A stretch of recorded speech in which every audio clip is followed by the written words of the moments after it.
పెద్దపల్లి జిల్లా ఓదెల మండలం మడకలో దారుణ సంఘటన చోటు చేసుకుంది. తాగుడుకు బానిసైన కొడుకు కన్న తండ్రిని బండరాయితో కొట్టి దారుణంగా హత్య చేసిన ఘటన కలకలం రేపింది. మడక గ్రామానికి చెందిన మాతయ్య అనే రిటైర్డ్ సింగరేణి ఎంప్లాయీ ఒక్కడే తన ఇంట్లో నివాసం ఉంటున్నాడు. ఆయన కొడుకు బాబురావు గత కొంతకాలంగా తాగుడుకు బానిసయ్యాడు.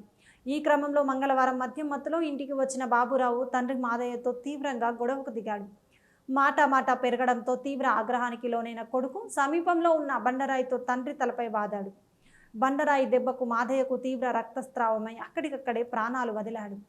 తండ్రి మృతి చెందిన అనంతరం నిందితుడు బాబురావు తన చేయి కత్తితో కోసుకొని హల్చల్ చేశాడు.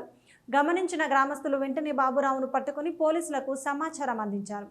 ఘటనా స్థలానికి చేరుకున్న పోలీసులు నిందితుడిని అదుపులోకి తీసుకుని మృతదేహాన్ని పోస్టుమార్టం నిమిత్తం ప్రభుత్వ ఆసుపత్రికి తరలించారు. ఈ ఘటనపై కేసు నమోదు చేసి దర్యాప్తు జరుపుతున్నట్లు పోలీసులు తెలిపారు.